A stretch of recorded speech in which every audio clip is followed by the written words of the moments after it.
So I actually forgot about one little thing. I mentioned I was going to save out the sound in this video, but a really important step that I want to show you how to do is how to loop a sound. You could have an ambient sound, you could have a magical effect like wind chimes or something, and you want it to be able to hit the end and repeat without too much of a hiccup or too much of a noticeable jump. And it's pretty easy to do, so I'll just show you. It's the equivalent of making like a seamless texture if you're into texturing or whatever. You want to get to the end and then go back to the beginning without any sort of weird seam, conceptually in the sound.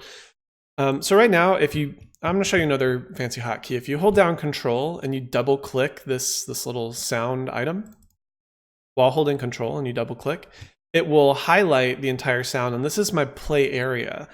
This is if I were to get to the end, it would repeat. Now that doesn't happen by default. I've gone down here at the bottom.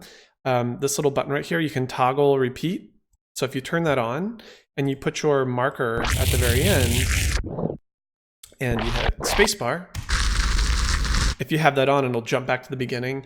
And you might not actually even notice a hiccup there. It could be super minor, but depending on where you trimmed your sound, it could be a major hiccup.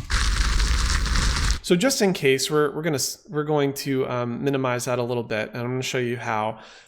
First, conceptually, what I want to do is I want to perfectly cut the sound right here, and then I want to. So now that we know that this would naturally blend into itself right here, then I'm going to move this part forward and this part back. So we know that this is already a connecting point. We're just kind of separating them, putting this part at the beginning and that part at the end. So when it hits the end, it just jumps right back. And then we're going to blend the middle. So to do this, I need to find a point where I want to split it. And in this case, it's all pretty similar, so it doesn't really matter. Let's say I'm going to put it right here. And I'm going to hit the key S as in snake. And that's just going to chop our sound in half. Now, if we take this sound, we can drag and drop it. I'm going to move it down into a new layer like that. And I'm just going to drag this one. And if you drag this one into the sound right here, you'll see it'll do a little crossfade and blend it together. I'm going to allow it to blend just a little bit, just like that. So if I put that in right there, so you can see that's like about a second crossfade. And you can actually test it if you go here and you press spacebar. Right, like in general, this will cover most of your blending and sounds. Again, you can get fancier with it if you want. I'm just really trying to show you the basics.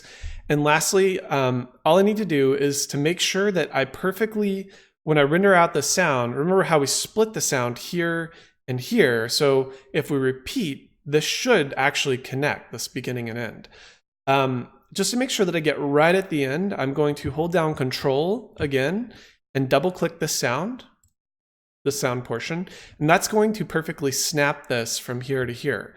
And then I can just take this top part and just drag it all the way back to the beginning. So now I can preview this. I hit spacebar. And that'll jump back to the beginning. And that should really minimize our sound. And just to double check and just to be really, really proper with this, I'm going to click up here to bring my little cursor, and I'm going to hold Control and middle mouse to, oh, nope, forgot about the hotkey for that. Maybe it's Alt.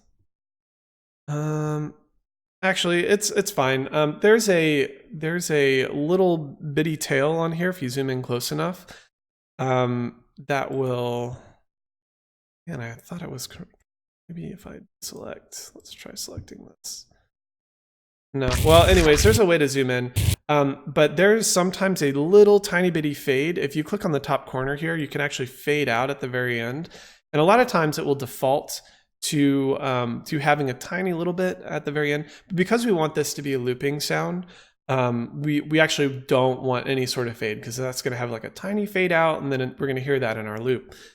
So I'm just going to make sure that there's no fade on the end. So I'm just going to, again, if you go to the top corner of this, you can click and drag it. I'm going to drag it all the way over. And I'm going to do the same thing at the beginning. If there is something, and if you see this little handle change, I'm going to drag that over just in case there's something. And now, and just double check to make sure that you have these lined up. So again, I'm going to hold Control, double click right here, drag this out, click over here to move our time cursor, and that should be a perfect loop. And so now, finally, now that we have the looping, in the next video, I will show you how to save this out.